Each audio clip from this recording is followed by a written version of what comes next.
Hi guys, this is Alea Jen and welcome back to my YouTube channel. So for today's video, ano nga ba yung gagawin kapag meron kang lagnat or may masama kang pakiramdam or nararamdaman dito sa Hong Kong? Ayan, as a domestic helper. Kasi alam nyo naman kapag domestic helper ka dito sa Hong Kong, wala kang karapatang mag-inarte.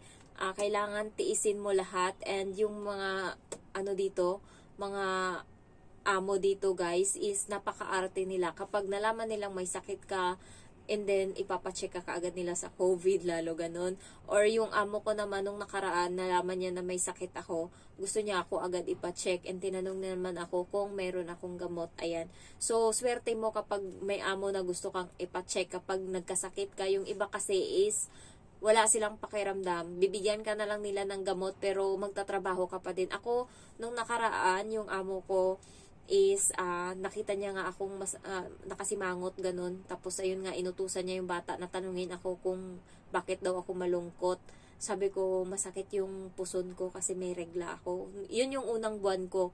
Kasi nung unang buwan ko dito guys, 'di ba yung pagkain natin hindi ganun ka-healthy sa Pinas kasi maraming mga seasoning. Tsaka kain ako ng kain ng mangga. Yung tiyan ko is masama talaga siya. Pagka may regla ako, pilipit talaga yan sa sakit. So, unang buwan ko yun dito.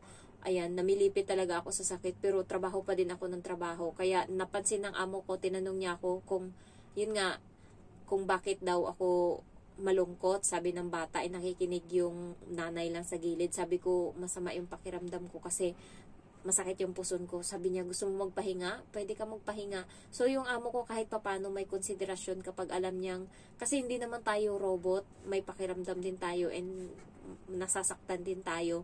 Sabi niya, gusto mo magpahinga? Pahinga ka dun sa kwarto mo. Sabi ko, hindi, okay lang, kaya ko pa naman. So, yun nga guys, ang bakit ngayon hindi na sumasakit yung puson ko? Unang-una is, dati sa Pinas, pag sumakit yung puson ko, inom ako kaagad ng oh my God, nakalimutan ko na, Buscopan. Ayan, hindi na ako, 6 months na akong hindi nagaganon, hindi iinom ng ganyan. So, Buscopan. Pero nagdala ako dito ng 2 banig kasi grabe talaga yung sakit ko sa Pinas. So, Buscopan.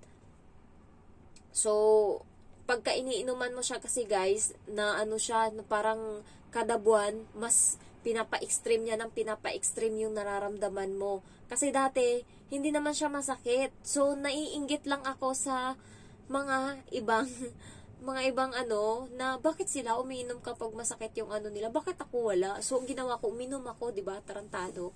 Uminom ako, and then, ayun nga nangyari, nagsimula na siyang sumakit, and hanggang sa nanginig na talaga yung tuhod ko, every regla ko dati, nanginginig talaga yung tuhod ko, yung parang hindi na ako makakalakad, nakahawak na ako niyan sa kasi grabe talaga yung nginig ng tuhod ko.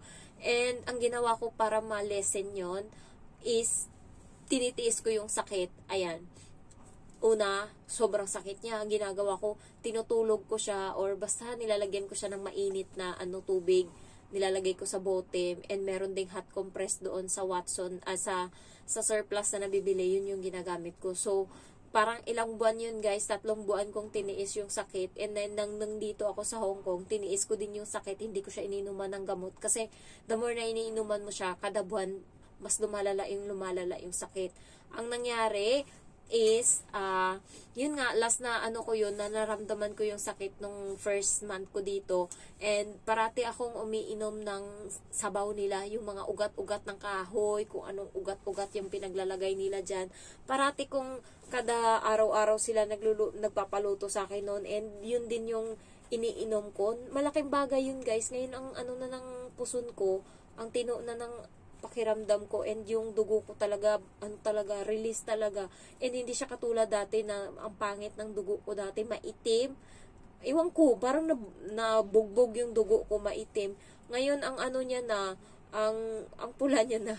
Kaya natutuwa na ako ngayon. Parang feeling ko ang healthy ko na. Tsaka hindi na ako kumakain na ngayon ng wala nang magic sarap yung mga pinakain ko dito. Walang magic sarap, walang betchin. Yung asin konti lang. Pero minsan nakakamiss yung lasa. Kaya naglalagay ako ng konting asin. Ano yan. So, puro na yung kinakain ko dito. Healthy na. And Yun nga, araw-araw nagsasaging ako kasi nung nakaraan pag hindi ako nagsasaging, nakatayo ako tapos biglang mandilim yung paningin ko. Ayan, to sabi ng isang subscriber ko, kailangan ko daw ng potassium and nakukuha daw yun sa saging. Ayan. Kaya saging and then nagdagdag ako ngayon orange kasi 'di ba, malamig na dito ngayon, kailangan natin ng immune system kasi hindi ako nagba-vitamins, nanghihinayang ako sa pera. Pero kailangan daw mag-vitamins. Ang ginagawa ko is gatas na lang ako. Mahal din naman yung gatas, yung fresh milk. Ayun lang yung binibili ko and then prutas. Ayan, prutas ako. Yung prutas ko always saging, orange and then apple. Ayan, tatlo. Tapos, gulay talaga. Kumakain talaga ako. Maraming gulay. Yung nasa sabaw talaga. Yung mga carrots dyan. Kinakain ko yan. Ayan. Meron naman daw tayong yung parang pag nagkasakit ka, meron daw tayong pwede natin kunin sa amo natin yung pangbayad sa ganyan, pang pa-check up. Kasi parang meron tayong insurance, ganern. Ayan. So, pero ako, sana matapos ko tong contract nang hindi ako nagkakasakit. Kasi sa Pinas naman, hindi naman ako sakitin. And kahit sakitin ako guys, tinitiis ko talaga yung sakit. Nung nakaraang day off ko, alas 5 pa lang ng hapon, tulog na ako kasi grabe talaga yung sama ng pakiramdam ko nun. Yung lumabas kasi sobrang lamig dito nun and lumabas ako para bumili ng pagkain ko and mga prutas. Parang mabibitak to dito and kaya yung vlog ko nun, yung 10% ng 4,730 is 473 and maraming viewers ko yung nagreklamo. Bakit daw 4,000 pa din? Ayan. Grabe talaga guys. Masama yung pakiramdam ko nung nilalagnat ako and nilalaban ko lang siya. Kasi nga gusto kong mag-vlog pa din talaga. Pero parang na-drain na yung utak ko. Parang ewan ko, basta bigla na lang nag-shutdown. So, hindi talaga ako. And alas 5 no natulog na ako. And thank you sa isang subscriber ko. Hindi ko alam yung name niya dito sa YouTube. Pero nagme-message siya sa akin. Nag-chat kami sa Facebook. Ayan, sa Messenger. Nung wala akong upload, sabi niya, bakit wala kang upload 2 days na? And everyday daw siya nanonood ng vlog ko. And siya yung nakita ko sa Central na tuwang-tuwa talaga siya. Jen! Sabi niya, Alea! Sabi niya, Alea, Jen! Sabi niya ganun. So, chinyat na ako and natuwa talaga ako na hinanap niya yung vlog ko kasi hindi daw ako nag-vlog. So, kaya magsisipag uli ako mag-vlog. Ayan. So, ayun lang guys. And, ano pa ba? Pilitin yung maging strong kasi dito wala silang pakialam as long as binabayaran ka nila. Kailangan trabahuin mo din every minute yung binayad nila. And sa Pinas kasi guys, sabi ng isa kong subscriber, nasasabi mo lang yan kasi first timer ka, sabi ng subscriber ko. Kasi dito daw sa Pinas daw, siguro ewan ko kung magkano minimum na sahod ng katulong ngayon sa Pinas. Sabi niya, 6 daw gumigising siya, katulong siya sa Pinas, and natutulog siya alas 11 din. So, marami din daw trabaho. Oo nga, hindi ko kasi naranasan sa Pinas na mga tulong, kaya hindi ko masyadong gamay. Ayan, pero mahirap din siguro yung trabaho nila. Kaya sabi ko sa kanya, mag-apply na siya dito sa Hong Kong. Sayang yung buwan na ginugugol niya dun sa trabaho niya sa Pinas. Pwede niya namang kitain yan dito sa Hong Kong. And mas mabilis siya makaipon. Pero kasi pagkatulong ka guys, hindi ka maka-apply na kailangan mo talaga mag-resign. Ayan. Kailangan mo talagang umalis sa amo mo. Ayan. Ayun lang. And nag-hiking kami kanina. Pagod na pagod ako ngayon. Ay, pero enjoy kami guys. Ayun. So sabi ko 'di ba, hindi ako iinom. Pero kanina uminom ako nung Carlo Rossi, pero hindi naman siya nakakalasing at ganto lang. Ayan, 2 ganto yung ininom ko. Nilagyan ko ng orange. And yun lang naman kasi sobrang lamig doon and dinala yun ng isang kaibigan ko. Sila yung kaibigan na first time ko lang silang na-meet ngayon lang.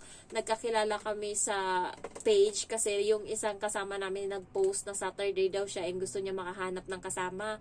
And ako, nag-comment ako, sabi ko, babae ka ba? Kasi kung babae ka, tara mag-hiking tayo. Ayun, gumawa siya ng GC, yung mga nag-comment ng ganon, na mga, sige mag-hiking tayo, ganyan. Mag-hiking, sabay ka sa amin mag-hiking. So pinag-a-add niya doon. So lahat kami, bet namin mag-hiking, kaya nakapunta kami ng bundok. Nagpunta kami kanina ng, nakalimutan ko na naman, high junk peak. Ayan. So, okay naman siya and ang dami naming picture doon. So, gagawa na lang ako ng vlog about doon and may mga video naman ako kanina.